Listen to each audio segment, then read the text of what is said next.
someone. 3,000 is too small, Abby. Yeah. 100, yes. All right, now. I'm bringing up somebody now to take us further as we round off.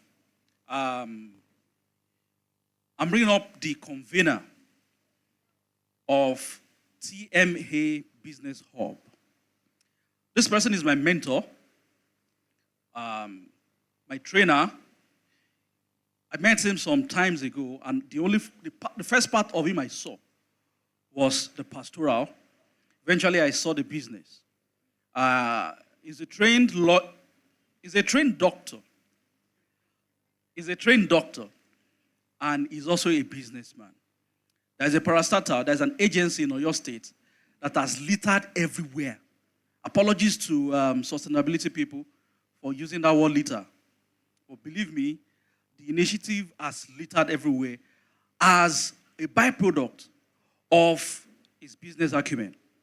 So today, I'm bringing up not just a pastor, not just a medical doctor, or a business guru who is going to take us further in our discussion. It's none other person than the convener of TM Business Hub, Pastor Dr. Olusola Akande. Thank you very much for welcoming him. Okay, please, can we put our hands together once again? I want us to do that especially for our facilitators. Come on, put your hands together.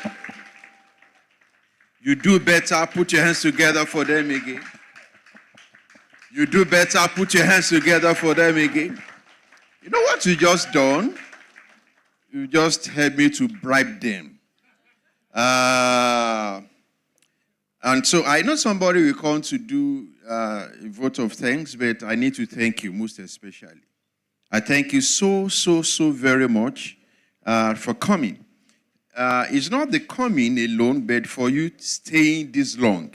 They're all CEOs, busy people, big people, but they've been here since 10 a.m. Church, can we put your hands together for them once again? I need to thank you again because you are doing this for us for free. No kobo demanded, no honorarium demanded, and so thank you so very much.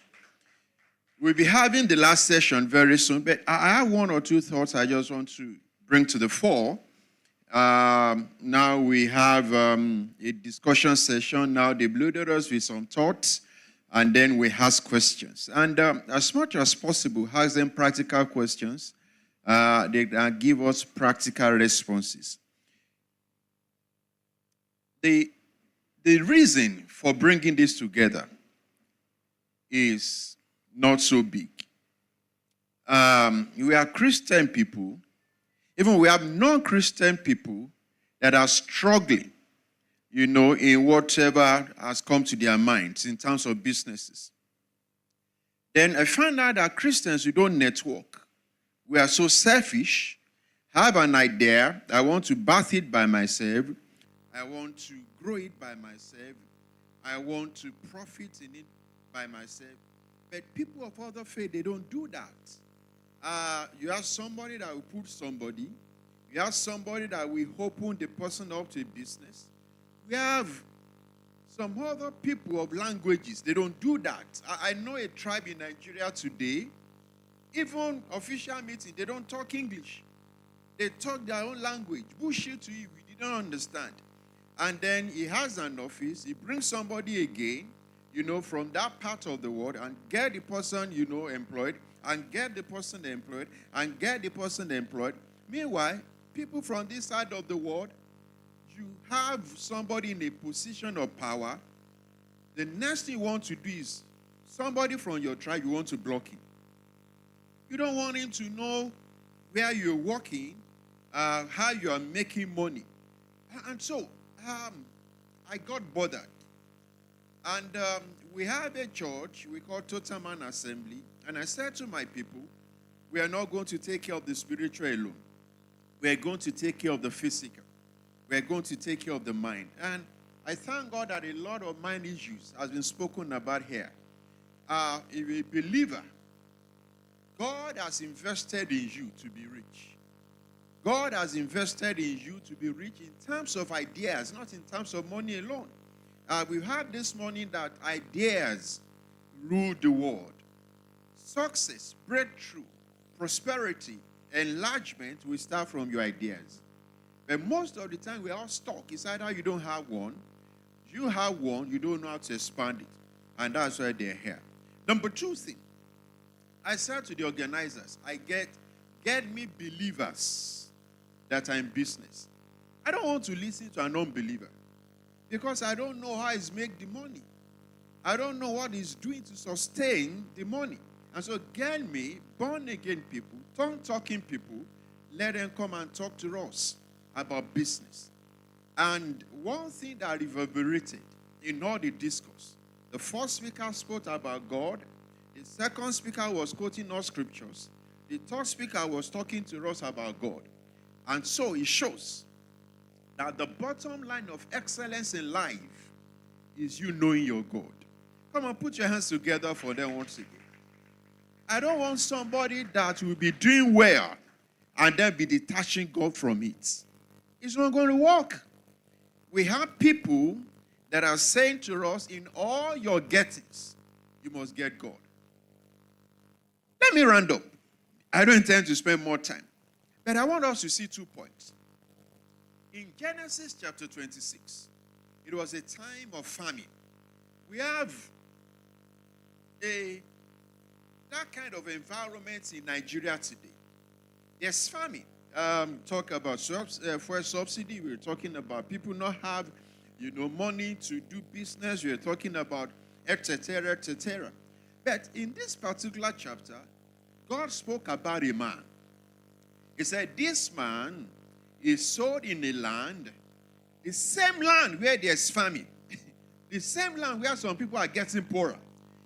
And the story says, at the end of the year, and I want you to see that, it's not talking about 3 years, not talking about 4 years. It said in the same season, he reaped 100-fold of what he sowed. We're talking about cash flow. That is cash flow for him. Because if there was no documentation, there's no way to say that he reaped 100-fold. So, those days, back then, they have data. He sowed, he reaped 100-fold. Now, you're talking about your profit. One thing I want to get to us this afternoon is that your profits not necessarily come from what you sowed and reap. Your profit will come from supernatural intervention. There's nobody that has spoken to us this morning that hasn't spoken about God coming through for them one way or the other. No matter how wise you are, no matter how good you are, no matter how connected you are, the rich, if you are really rich, there's a divine power. It might be from hell, it might be from God. But there's nobody that is rich that does not have something blessing. But for this man in Genesis 26, the Bible says, I'm the Lord. And that's why we're here together. I said to people in my church, I said, I don't want to pastor poor people. I want to be a pastor of stupendously rich people. I will not be intimidated. I will not feel inferior. If we have a church service and I have Range Rover everywhere, I have C-Class everywhere, I won't be intimidated. I won't look at your face before I preach. You have some pastors, they don't want their people to be big because they don't want aggression that will direct them. No, not this church. Me, myself, I'm big. You understand what I mean? So we want to have a church where people will be able to say about God that and the Lord bless him. Number 2, as a roundup, what happened to Joseph? God created an atmosphere where Joseph's idea will be needed. That's what happened in Egypt. God created an environment. The king had a dream, and God ensured that nobody was able to interpret. But there's a dream interpreter somewhere. And that's what my brother just said. He said, we have people seated here. You have ideas that will give you 1.3 billion turnover in a year, but you don't know. Because you don't look it, because you don't dress it, because you don't smell it, you think that you cannot do it. Joseph was in the prison. You are not in the prison. He had the gift, but he was in the prison. Listen, when you have the gift and they are there, you'll be free from the prison. God created an environment. God ensured there was a dream that could not be interpreted. And God brought a man out of the prison to be able to interpret the dream. And that was the change of his own business life. From the prison, like one of our presidents one time, from the prison to Aso Rock. And so Joseph moved from the prison. He became a prime minister. Who says you cannot? One of them was saying, a president might be sitting here, a governor might be sitting here, a CEO might be sitting here, a GM might be sitting here. And I'll say, look, everybody come together. Let's talk. Let's think. Let them talk to us. And we had this for free. Because if I say come and pay 50,000, some of you will not be able to come. You actually want to come, you don't have the 50,000. But today you have ideas that will fetch you more than 50,000, that will give you millions of naira. And that's why today you should not go unnoticed in your own life. Now, I was saying to our moderator, I said, I want this to be practical. When we begin to discuss, please ask practical questions. Don't ask questions that somebody asked you 2 years ago. Your whole life. You want to start something, you started something, or you started something that is dying. Ask practical questions. How you are going to survive. We have a banker here. She can help us. They have rules, they have forms, they have everything. But she can still help us. She's a believer. She can still help us. We have somebody that is giving out loan here. You know, he can help us. We have an HR here.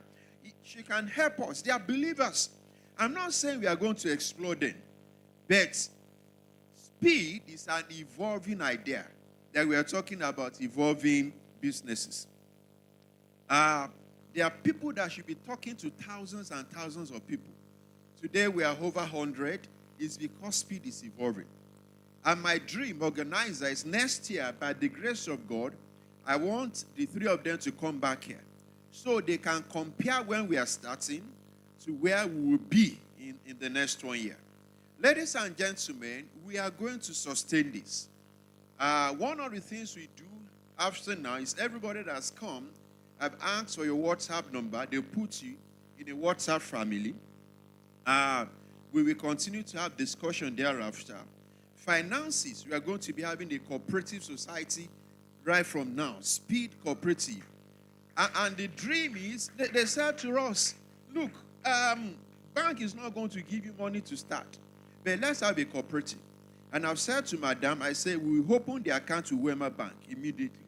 You know, because you are the one that has put us on this path.